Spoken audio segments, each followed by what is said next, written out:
Our first question is from Ifra, and this is a frequently asked questions.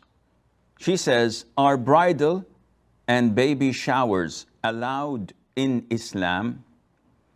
First of all, we have to understand a very important concept in Islam, because you often go through so many similar cases and you might be in a dilemma whether this is halal or haram. Sometimes you may even be frustrated from the amount of haram you hear from scholars and students of knowledge. Every time you ask them, they say haram, haram, haram. So if you teach people how to fish, it's much better than giving them a fish every day. And therefore, what is the main concept that governs our rulings in Islam? Number one, that Islam prevails over all. And number two, that Islam is the origin and everything else follows, and not the other way around. So we don't come to Islam and try to make it fit our lives. On the contrary, we go to our lives and try to make it fit Islam. So having said that, you have to filter and scrutinize everything in your life just to make sure that it is in synchronize with Islam and not the other way around. Now, bridal showers, what are they? They're definitely not from the Muslim tradition.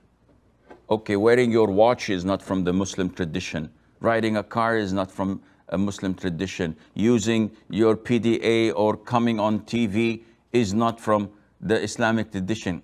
Don't mix apples with oranges unless you're making fruit salad. See, the Prophet said, alayhi salatu wasalam, in a long hadith narrated by Abdullah ibn Umar radiyallahu anhuma, he said at the end, وَمَنْ تَشَبَّهَ بِقَوْمٍ فَهُوَ مِنْهُمْ. And whoever imitates a people, he is considered to be from them, from among them. And this hadith clearly states that we're not allowed to imitate people. So if I'm riding a car, am I imitating a people? The answer is no, because everybody rides a car. This is not specific for the Buddhists or for the Hindus or for the Christians or for the Jews. Everybody rides a car. So this is not something part of their tradition, customs, or religion. Likewise, when it comes to using microphones, using TV, media, technology, etc. But when it comes to their customs, the things that they're known for, and it is identifying them, then we cannot mimic them or use such things. I cannot wear a Texan hat because this is for disbelievers living in that region. Likewise, if, for example, the Mexican sombrero, the Japanese kimono, eating with the chopsticks, all of these are part of their customs. The Muslims don't do this. So why would I go out of my way to imitate them? There's something wrong in my aqeedah. Likewise, if someone celebrates the New Year's or celebrates their false celebrations, imitating them, the Muslims don't have this. Coming to the bridal showers and the baby showers, this is not part of our tradition, our customs. For the bride, once she gets married, we have the walima. This is Islamic, a feast. We call people to eat, men and women segregated. Alhamdulillah, they have a good time. For the baby, we have on the 7th day what is known as aqiqah. Then this is okay. Go ahead with it, no problem.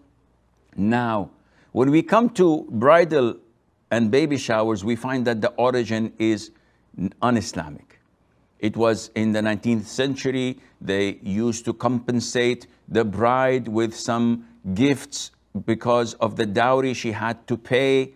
And in Islam, men pay the dowry, not the other way around. And there are so many things associated to it. So, in short, this is not permissible to have bridal or baby showers.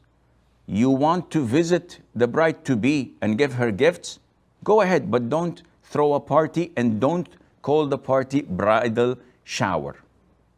And likewise for the children, newborns, you want to give a gift to the parents? No problem. Go ahead and give it to them. This is halal, but not to have a specific celebration and to call people to it with such a name and function. And Allah Azza wa Jalla knows best.